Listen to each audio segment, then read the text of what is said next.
thank you. Go ahead and get started.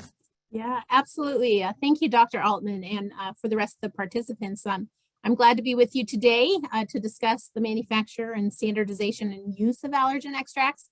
And as Dr. Altman said, I did give this talk a couple years ago, so if it sounds familiar, it probably is, but it never helps to have a basic review, a little refresher, and hopefully you can still take something interesting away from that today. I apologize I couldn't be in person, just scheduling conflicts, and hopefully by next year we can be back in person. It's not letting me advance my slides. I'm going to try and move that out of the way. There, perfect. So as terms of disclosures, as Dr. Altman said, I am a full-time employee of Jubilant HollisterStier. We are one of 3 manufacturers of allergen extracts that are used for diagnosis and treatment in the US. And he asked about the history of the company name. HollisterStier was our original name when it was founded back in the 20s, and that was after Doctors Hollister and Stier, who started the business. In the 2008, 9, 10-ish, I can't remember exactly when, a company called Jubilant, which is actually out of India, purchased this company as well as some other sister companies throughout North America. And so we are actually owned by a corporate entity, Jubilant, but we still retain the HollisterStier name because it is so well known in the industry. So that's just a little touch on our name. My intent today is to provide some context so that you can better understand the process for manufacturing allergen extracts, so you can understand what it means for an allergen extract to be standardized versus non-standardized, and then to really reinforce the best practices for preparation of individual patient treatment sets. And we will start in this order. I'm not sure if you all can unmute. If you have questions, I believe the instructions were to email them so that the moderator could raise them throughout or at the end. If you can unmute, I welcome questions throughout. That's not a problem. All right, so we'll get started. So in order to take things that people are allergic to from their source material to a pharmaceutical extract that's safe to give to a patient, the materials have to go through sort of this general process that's outlined here. Starts with the raw material processing, goes through an extraction to a fill finish stage. All products have to be tested and released by a quality system in that final product form. And then when it gets to the hands of the doctors, it has to be formulated in a safe way into a treatment set. And so we'll go through each of these steps in more detail, and I'll try to provide you some examples using some of the common allergens. So first we'll look at raw material processing stage, and as it relates to 4 common allergen groups: the pollens, the venoms, house dust mites, and hair and danders. For pollen, raw material is collected either from the natural environment or it's cultivated under controlled conditions. Collection can be done in-house by the allergen manufacturers or using a network of suppliers, and typically we all use both. Pollen is cleaned and dried, either using simple sieving techniques or using a fine particle separator like vortexing. The material has to meet FDA, it says guidelines here, but it's really requirements. 2 examples are that there has to be less than 1% foreign material, and the pollen itself has to be identified, the identity has to be confirmed by a botanist so that we make sure that what's labeled is actually what's in the product. This slide just shows the pollen collection can occur over up to about 9 months of the year to capture all the relevant allergens. The red bars, which can be a bit hard to see there, represent the expected or the typical harvest period, but then these pink bars represent the variability of the collection season. So as you can see, there's considerable variability in the timeline. It depends on the geography, it depends on the weather. So collectors have to be on standby, monitoring the conditions, monitoring the plants, so that when they start pollinating, that they can be available to collect those. So this is a challenge for our vendors and ourselves, because if we miss a pollen season, it can significantly reduce our supply. We mitigate this by carrying multiple years of pollen source material on hand. So if something happens, we can mitigate against loss of the product. And when talking to my botanist recently, there are some of these that once the plants are ready, you only have a day or two to collect the pollen, or you've missed it. So it's a really careful balance of having your team ready when the pollen's ready. This picture just shows different methods of pollen collection. For some plants, we can use these specialized vacuums, and others have to be hand-picked. This slide illustrates that we can get pollen from pure stands of grass or from setting plants in water. And once collected, that pollen is moved to processing facilities, which are controlled and isolated to prevent any cross-contamination. They have independent air, heat, humidity control. The incoming and exhausted air is filtered, and all the surface must be made of non-porous, non-fibrous materials that can be easily cleaned, because every room has to be clean and be confirmed clean between different lot processing. And this is just a great picture showing that plants are first dried, and then they're separated from the pollen, like I said, by sieving or by vortexing.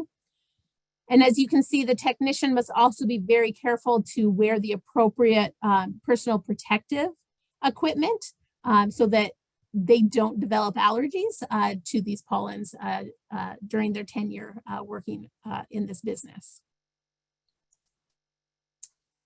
We'll move on now to some other of the allergens. To collect honeybee, for example, a mild electrical current is applied using an electrostimulation grid that's set up at hive entrances. This causes the honeybee to involuntarily sting downward and then deposits a drop of pure venom onto a plate of glass. The bee is unharmed, and the venom is allowed to air dry.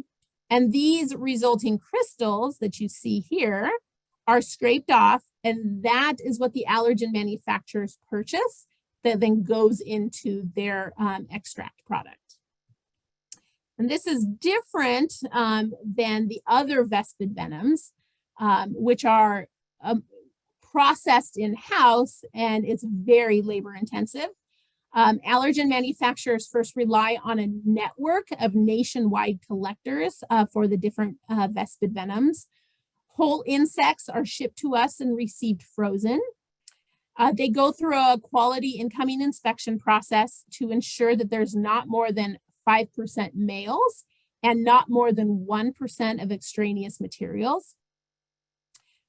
Once they get through the first quality inspection process, then the venom sacs are individually dissected, and this just illustrates that process. They go in with tweezers, they identify the stinger. When you pull the stinger out, there is the sac of venom on the end, and that is the part of the insect that we're interested in, because that sac contains the relevant allergens. So those get forward processed to extract that material that's in the venom sac. And I'll just note, these pictures were taken for illustrative purposes only. Typically, when a technician is doing their extraction, they are wearing gloves and other protective equipment. So just be assured we apply all the same PPE to our manufacturing process. For mites, insects are not collected in the wild, but they're propagated in a controlled manner. So a growth medium, and each company has their own proprietary growth medium. They're inoculated with a mite seed culture and incubated at a defined temperature and humidity that's appropriate for that mite's growth. So, you know, usually it's hot and humid, and they just eat away and grow. And when they reach a certain mite body density, the mites are harvested. They're separated from that growth medium and they're dried. And this picture just illustrates, this is a close-up view of what a house dust mite looks like. And then this is millions and millions of collected, separated and processed, dried mite raw material that will be then forward processed into an extract. There are different ways to harvest and separate, and each company does it a little bit different. For hair and dander source material, the hair is collected from qualified veterinarians who can certify that it was collected from healthy animals. It's collected before an animal is shampooed to minimize any other chemicals that could be in there. There are no restriction on breeds. That's a common question we get. These are mixes of animal, for example, different dog breeds, and each batch can be slightly different, and that's why there is some variability from batch to batch. The incoming hair and dander is inspected again for foreign matter and to ensure that the appearance of the hair is consistent with the correct animal species. Shannon, a question. Yes. So your no restriction on breeds leads, I'm sure, to the obvious question that the public has about hypoallergenic dogs. Yeah. What's HollisterStier or your answer on that? My stance is, my personal stance is I'm always a bit skeptical when I hear hypoallergenic dogs. But I will say I don't have any direct experience with those breeds because I'm not a pet owner. And so, I think that they may work and be appropriate for some people, but I don't think they're the solution to everyone's dog allergies. Well, I mean, what I really meant by that, is there such a thing as a hypoallergenic dog, or is that just advertising and promotion? Like I said, I can be a bit skeptical that is actually a real thing, but I would also be curious of other people's experiences who have either recommended that and maybe seen an effect or not. So I'll keep going, but let me get back to you with more information if I can. Okay. So once we collect the source material, it then has to move through the extraction and fill finish product and get tested to be released out for your use. Some allergens can go straight from the extraction process to the filling process, and then others require some additional intermediate processing, and that's usually to enhance the extract or make it more concentrated. All extracts finish with quality control testing and quality assurance inspection and release.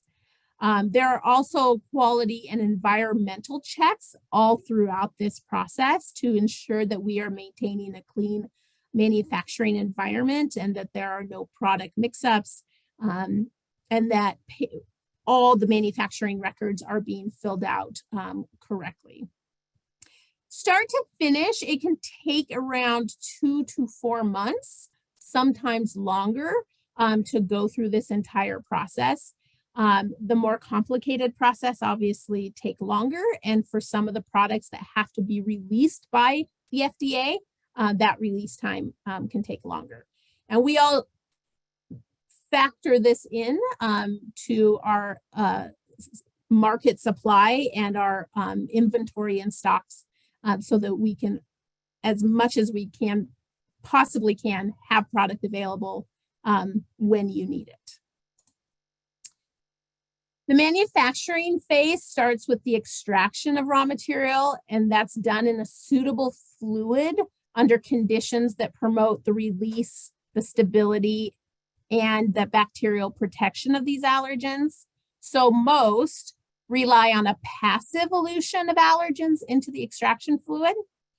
Extraction can be enhanced, and it typically is, by stirring at room temperature for several hours. Some of the products get extracted over several days to ensure that we pulled out all the relevant allergens. Allergens are released naturally, for example, through the germination pores of the pollen, or it's flushed or dissolved off the surface of the hair fibers for those type of products. Different extraction fluids are used, and we'll get into some of those details a couple slides down. Like I mentioned, for some raw materials, we need additional processing. So things like mites and venom require an active disruption to open and release those allergens. So for mite whole bodies, a jar mill such as this that contains ceramic beads are used to split open those hard exoskeletons. This device is called a homogenizer, and that is used in a mixture of the venom sacs in solution. That is used to split open those venom sacs and thereby release the allergens into the extraction fluid as well. And then another method that's not shown on here is that many of our pollens and at least one of our insects, cockroach, the source material is defatted before it's further processed. And that primarily is to help with the manufacturing process. Those fats make it very difficult to clarify by filtration into a final extract.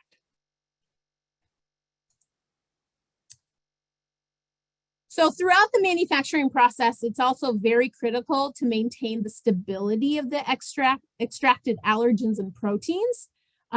Typically, a 50% glycerin solution is used as the extraction fluid of choice because glycerin can stabilize the conformational structure by coating the allergen proteins, thereby reducing surface-bound water. And the downside, however, is that a extract containing 50% glycerin can be painful at the injection site when it gets to the final patient. Non-glycerol extraction fluids can be used, although it seems increasingly less so, but they do not provide that protein stability that a glycerin-containing extract does. A 0.03% human serum albumin is sometimes added to these extraction fluids, especially when they don't contain glycerin, to help with the stability. And it more so with more dilute extracts than the more concentrated ones. It is also important to ensure the minimal bacterial growth during the manufacturing process.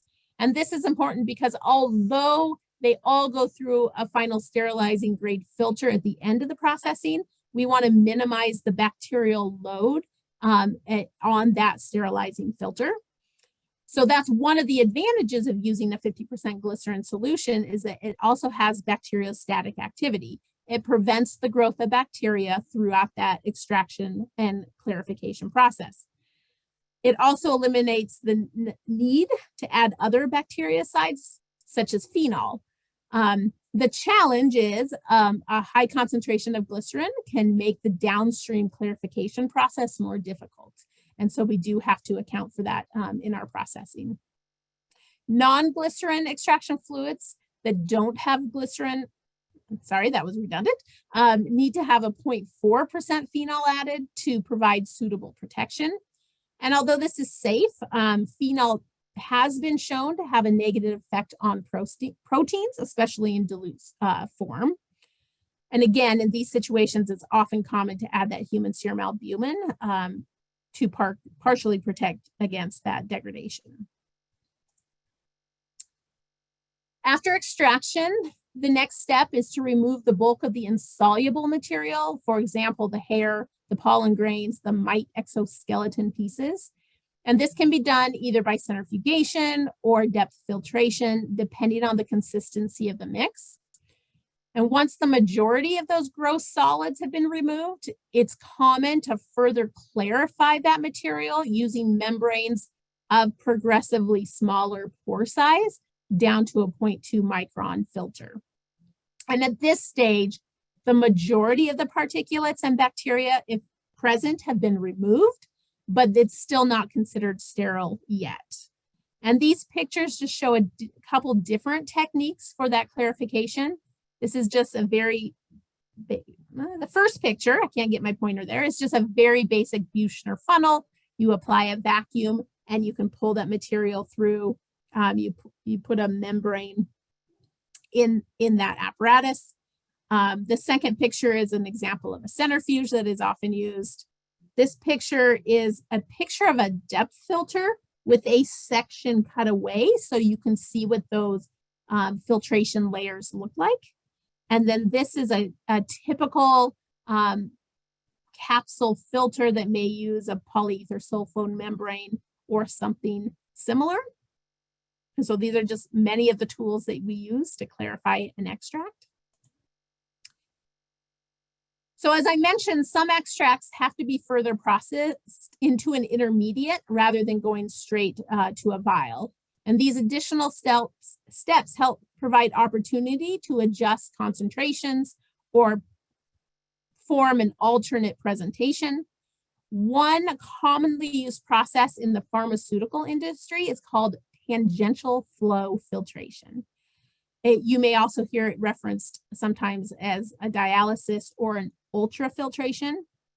So for tangential flow filtration, you select a membrane with a molecular weight cutoff that's appropriate to retain the proteins you're interested in, and then eliminate any low molecular weight proteins or compounds or kind of what we refer to as junk that's in the extract.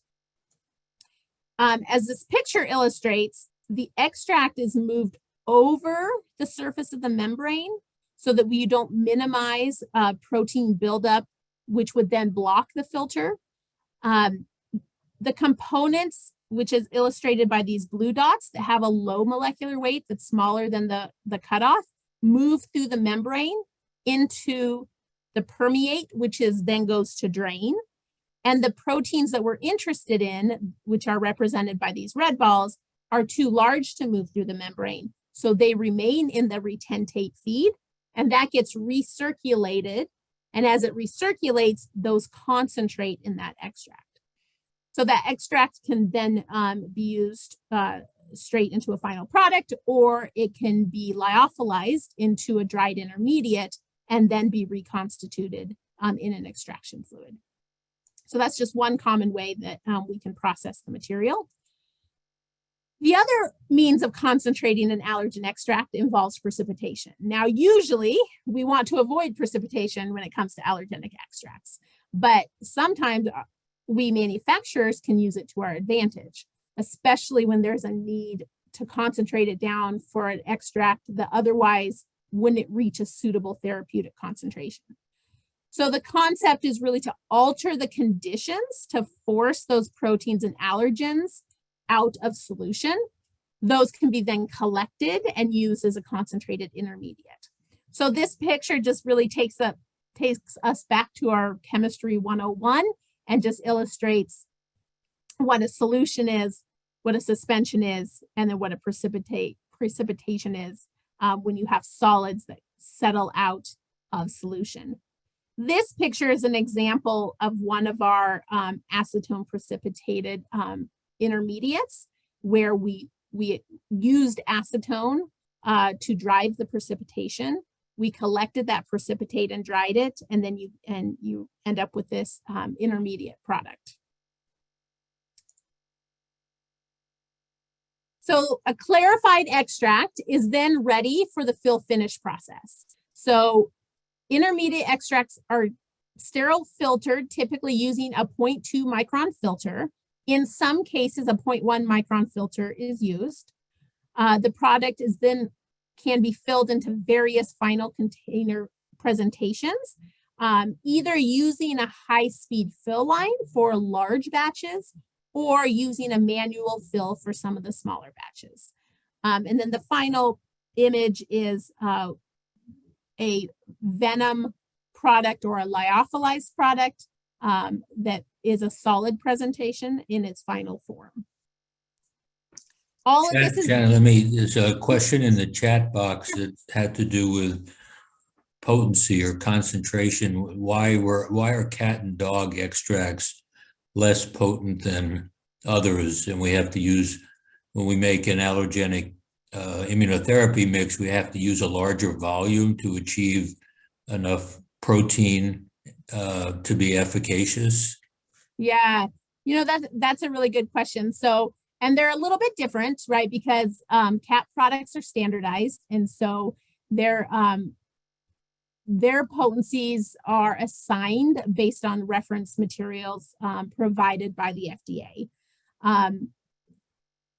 And dog is different. It's non-standardized. However, the practice parameters recommend a dose based on the CAN-F1, which is not an FDA recognized standard, but it is used by us in the industry as a gauge of potency. And I think part of why they appear less concentrated is because you're, like I said before, you're doing a passive extraction on hair and dander itself. And in order to get enough allergens in solution, you have a more dilute solution than some of the other products. And when I showed you before that the hair that was in that yellow extraction vessel, we do 9 of those in about over 500 liters of extraction fluid to cover the surface of that and get those proteins out. And so it's very hard to get a concentrated extract unless you apply those intermediate processing steps. For example, acetone precipitated or ultra-filtered dog extract has taken that bulk volume, that over 500 liters, and it concentrates it down to about 2% of the starting material. And so then you're able to get a more concentrated form. Whereas, a pollen may have a higher concentration of allergen to begin with. And so you don't have to use as much extraction fluid for the same quantity of starting material. And so those can be more concentrated. I don't know if that helps. If you want to talk about it more, definitely reach out to me and we can have more conversation about it. All right. So following manufacturing, every batch must go through a quality control testing process and meet predefined specifications. Oh, what happened? Just 1 second, I lost. You don't see it, but I did lose my notes. There we go. Okay, let's see. Here we go. So in general, we have 2 designations of allergy extracts. Those that have no US standard of potency are referred to as non-standardized extracts and are typically labeled with a weight volume, which is the weight of source material into the volume that it was extracted in, or can be also labeled in PNU units. These extracts require sterility testing, safety testing, appearance testing, and then protein content, which is that PNU value. For extracts where there is a US standard of potency, these are referred to as standardized extracts, and they're labeled with that potency measure. These extracts get all the same testing as the non-standardized, plus that FDA mandated potency assay. In addition, each of the standardized extracts have to be released by the FDA, and they have the option to test every batch that is manufactured as well.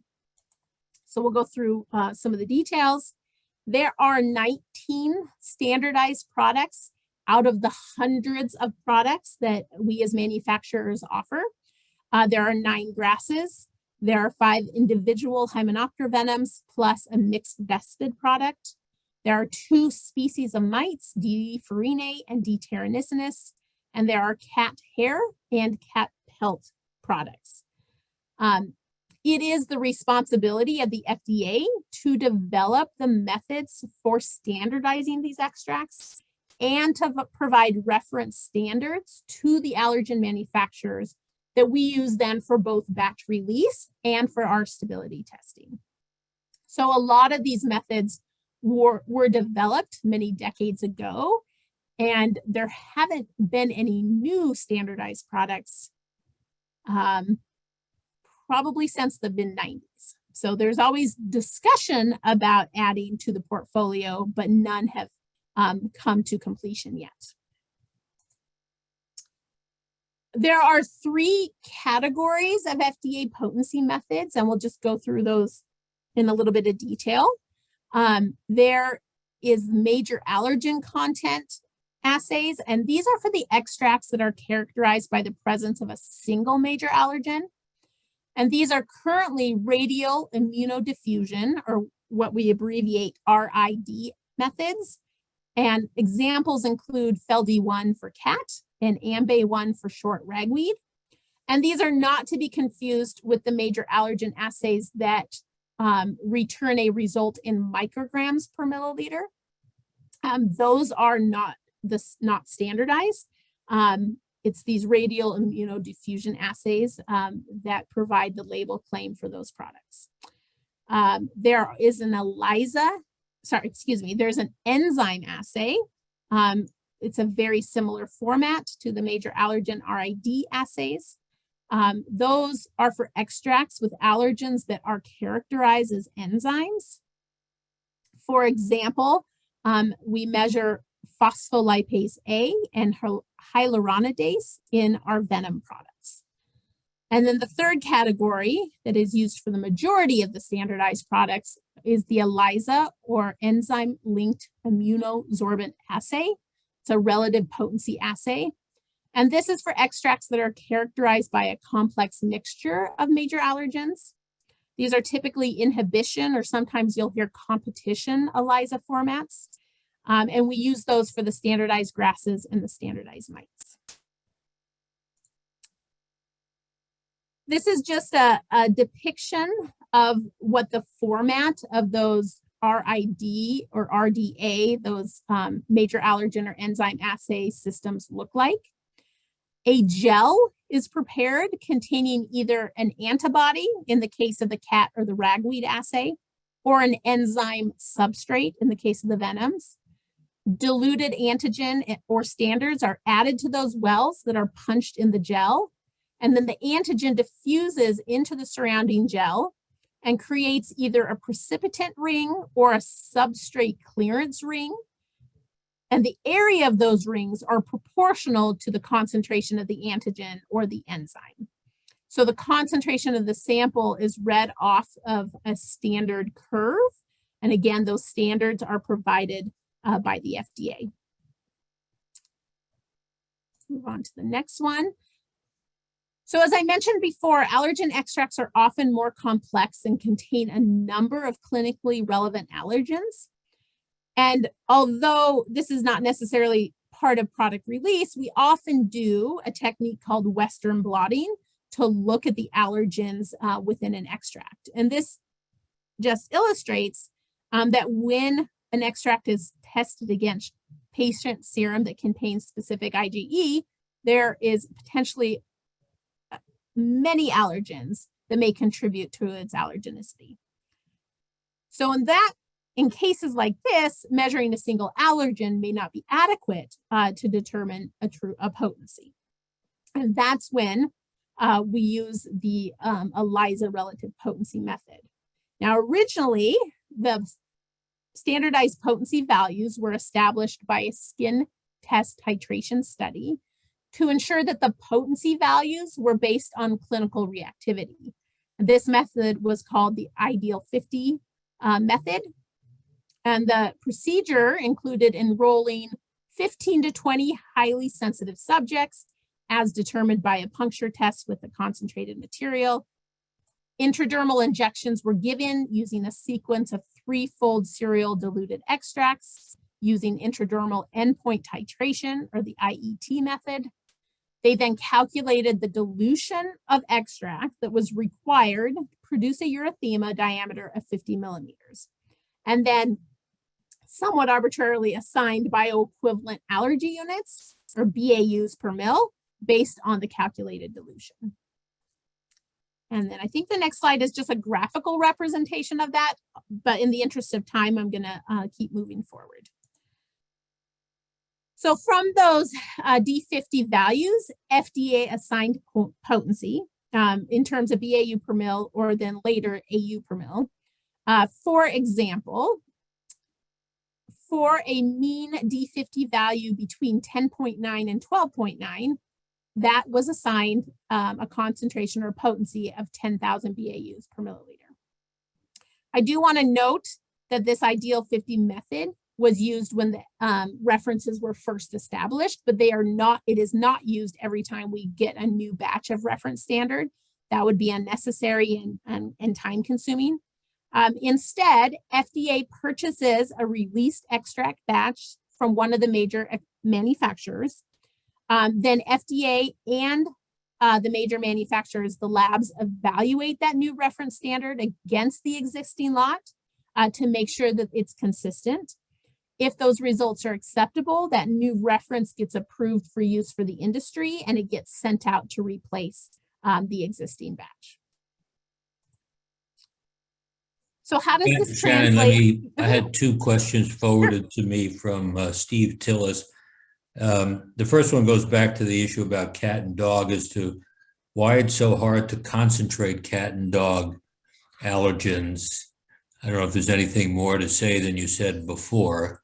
Okay. So, I would say that, and this is supposed to be industry neutral, but so I will say there are some products that do a very good job of concentrating for example, dog extract. And that's using either that ultrafiltration, that tangential flow filtration process, or the acetone precipitation process that I talked about. So there are those products.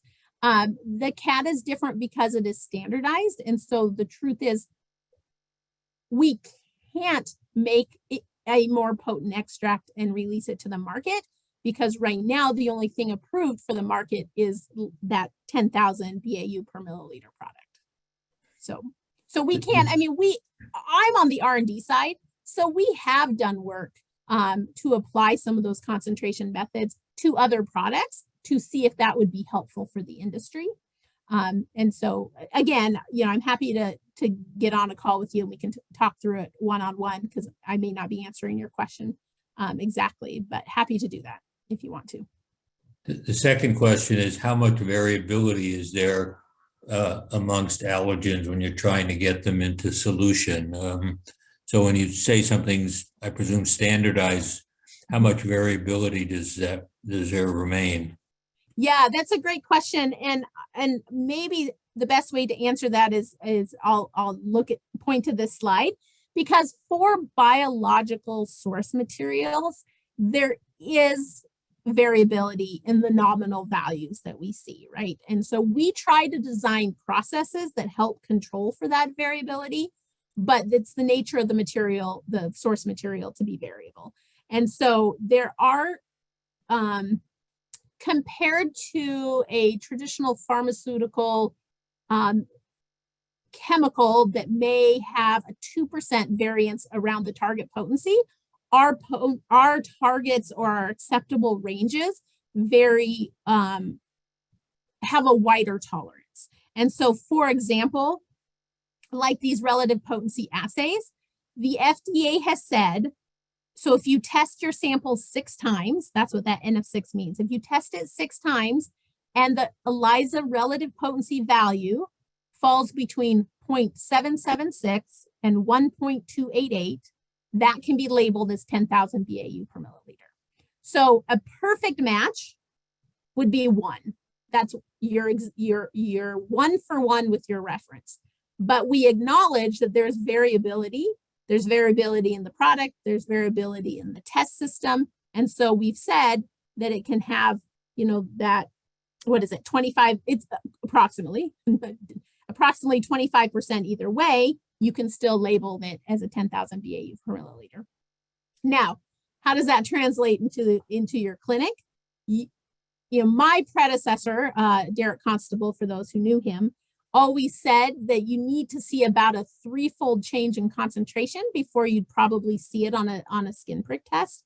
And I would go back to the practicing allergist to get your experience with it, but you're not going to see on the skin a difference between that 0.776 and a batch that's 1.288. So you're going to get a similar response. So hopefully that answers the question. Each product is a little different. Each product has a little bit different tolerance. And again, I'm happy to get on in a conversation and we can go through some of the details. Okay, so I'm going to jump to the next, just in the interest of slide. Again, this is a graphical representation of the ELISA relative potency assays that I'm going to push through just in the interest of time. So that we can hit our final segment, which is the formulation of these treatment sets. I did realize I don't go into the use of the extracts for diagnostic purposes. And so maybe, next time we can incorporate some of that information as well, but we're just going to jump right to the formulation of treatment sets. And we'll just start by acknowledging that there are a couple different philosophies for making treatment sets.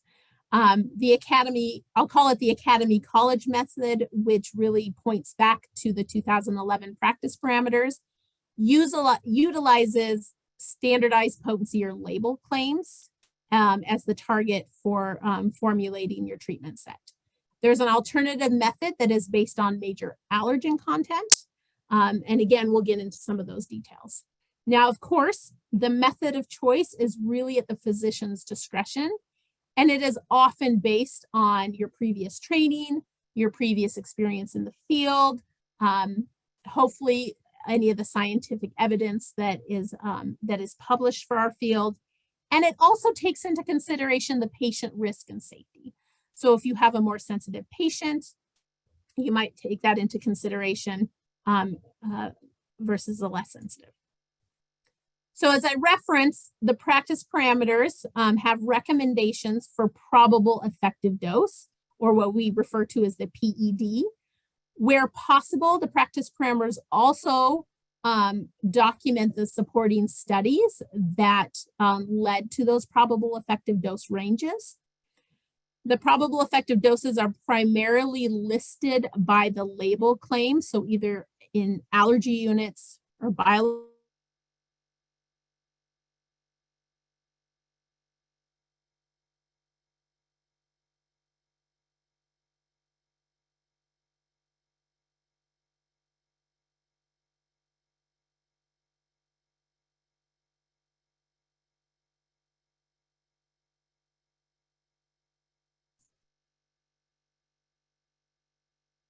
I don't know if you can hear me. Obviously, she's frozen. Biological allergy units. Yeah.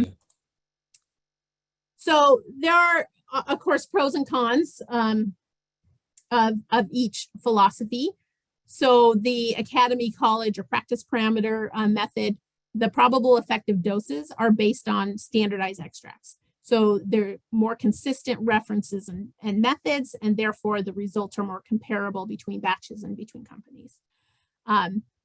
All allergen components then contribute to the total potency result, which is a more holistic approach. However, there are challenges. You cannot measure the contribution of individual allergens in that total extract potency. And the systems for testing also rely on atopic serum pools. They're not always easy to replace. On the other side, if you use major allergen content in terms of micrograms, it is relatively straightforward concept to target that maintenance dose based on micrograms of that single major allergen. This is the approach that is typically favored in Europe. It works well for simple extracts where there's generally agreed that a single allergen is dominant. but there are also some drawbacks. These are not standardized assays. So depending what reference you use and what system you use, your nominal values may be different, say, than the next company. And single allergens may not reflect, as we've talked about, the total potency of the extract.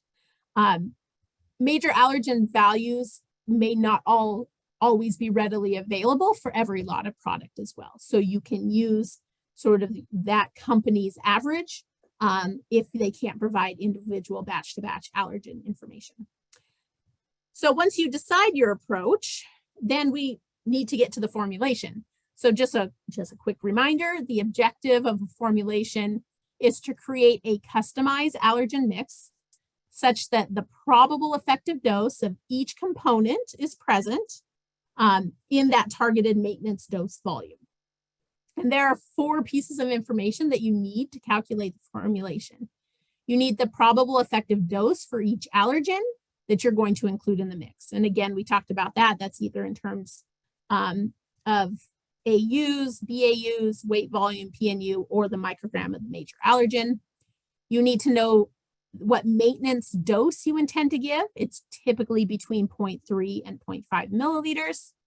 You need to know the potency or the label claim of each of the bulk extracts you'll be using. And then you need to know how much total volume of that maintenance dose that you're trying to make, typically 5 mils or a 10 mil preparation. Okay, so for illustrative purposes only, we're going to use this example to look at a 5 allergen extract mix that we want to prepare in a 5 milliliter concentrated vial, assuming that we're going to inject a 0.5 ml of the maintenance dose.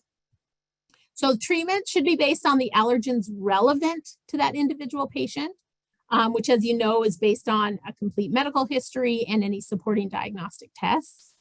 For this example, we've chosen the following hypothetically relevant allergens, which is a mix of both standardized and non-standardized extracts. And it includes the Timothy pollen and oak pollen, standardized cat hair, standardized mite, and a feather mix. So first, we consider the probable effective dose range for each allergen, and we select our target. So in this example, we are referencing the probable effective doses that are recommended in the practice parameters, and we are selecting the higher range of for each allergen, bearing in mind that typically the higher dose, the greater the potential effective outcome. So next, we want to calculate how much of that bulk extracts are needed in the final treatment vial. And for this example, we're going to start with that calculation for a standardized product, which is labeled in a units per milliliter. First, we need to figure out, in step A here, what the concentration of the Timothy needs to be in that final vial to achieve the probable effective dose for the dose volume we've selected. So that's a simple equation of taking your target PED, 4,000 BAUs, multiplied by your injection volume, and it tells us that we need a vial that has 8,000 BAUs per milliliter in that. Okay, well, how much bulk extract do we need to add to get there? We simply take the target dose, we divide it by the concentration, the label claim of that particular extract, and we multiply that by our total volume that we intend to have in that vial. And the result is that you need 0.4 milliliters of a Timothy bulk to get to that target concentration. So this can be used for anything that's labeled with a concentration. In the second example of the calculation, we're going to choose that non-standardized product that's labeled with a weight volume. And to work through this same example to get the volume you need in that vial, we first take the dilution factor for the bulk extract, which is a 1 to 20. So we take 20, we divide that by the target effective dose dilution factor, which in this case is 1 to 100. And we get a dilution factor of 0.2. And then we take that dilution factor, we multiply it by the total volume that we intend to make, And it tells us that we need 1 milliliter of oak pollen bulk, 1 milliliter of the 1 to 20 oak pollen bulk into a total volume of 5 milliliters to get to our probable effective dose. So then we look at the overall formulation, we add up the total volumes, and we have a volume that is greater than the total volume that we intend to make. And so then we have to go back and consider our options because this is not something that we can actually do. And so one option is to keep all 5 extracts in one vial, but reduce the target dose. If needed, you can go back to that minimum in the dose range that is recommended by the practice parameters, or somewhere in between. So in this illustration, we picked the minimum dose and we recalculated the formulation, and we got a total volume of 2.35 milliliters of extract. And then you would use diluent to bring that up to its final volume of 5 milliliters. So that's one option. You can also adjust the volumes somewhere between the maximum and minimum probable effective dose to achieve your total 5 mil maintenance vial. Now, you'd probably want to consider biasing this towards the allergens that may be more critical to that individual patient. So this table shows a calculation to reach the maximum in the probable effective dose range, the minimum, and then somewhere in between. For example, we targeted, the maximum for some of these and the intermediate for others, and we get exactly 5 milliliters, which can go into that final maintenance vial. And still a third option, if you want to keep the maximum doses, you can split that into 2 treatment vials and then recalculate your total distribution, considering you still want to do 5 mils in each vial, and then you can give 2 shots. So there are different ways to do it, and it's going to depend on the specific composition that you want for that particular patient. I would question, Shannon, just in this example, the usefulness of feather extract. And you don't see allergists, I don't think, using that, or I don't know of any significant literature showing that it's efficacious to use that extract. Yeah, no, and that's a good point. I noticed that last night when I was reviewing the slides, and I thought, that's an interesting example. So maybe I'll switch that out with maybe a more useful non-standardized extract in the future. Yeah, I agree. But they're all treated. You still calculate the same. Right. So, yeah. So, and then we are close to our time, so I just want to hit on a couple other points. There are extracts that show different levels of protease activity. So you want to keep things like mold and cockroach in a separate vial so that they don't degrade other allergens in that mix. I didn't go through any of the aseptic procedures, but you want to make sure that you are preparing these maintenance dose vials in an aseptic manner, both in terms of cleanliness and hygiene of the person and the environment in which you're preparing them. Once you've made your treatment sets, once you've made your maintenance vial, you can then make your treatment set using serial 10-fold dilutions of that extract. And of course, you want to store your extracts in 2 to 8 to reduce any loss of potency. And we also, I think every manufacturer recommends using those color-coded vials to help visually get an indication of which dilution you're pulling to give to your patient. So those are just the highlights. There's a lot of other information that we could talk about as far as treatment sense, but that just gives you a high-level overview. And with that, we will wrap up, and we have 5 minutes for if there are any other questions. Please note that the word of the day is notebook, which is appropriate for me since I am in R&D and we use laboratory notebooks all the time. Thank you for your time. I am happy to answer questions if there are any others. Oh, and there's another question in the chat box. If we have to mix molds, which raises a question in itself, if there's any efficacy in mold immunotherapy, I'll pose that question. Which ones other than cat do you think are okay? which ones other than cat are okay to include with it? Is that Yeah. the question? That's the question. I go ahead and Well, I would need to refresh my review of the recommendations, and so I don't want to give you an answer that may be incorrect. So let me review that, and I will come back to you. Can I just get that to you, Dr. Altman, and then you can distribute it? Or if there are practicing physicians on this call, I would love to hear what your practice is.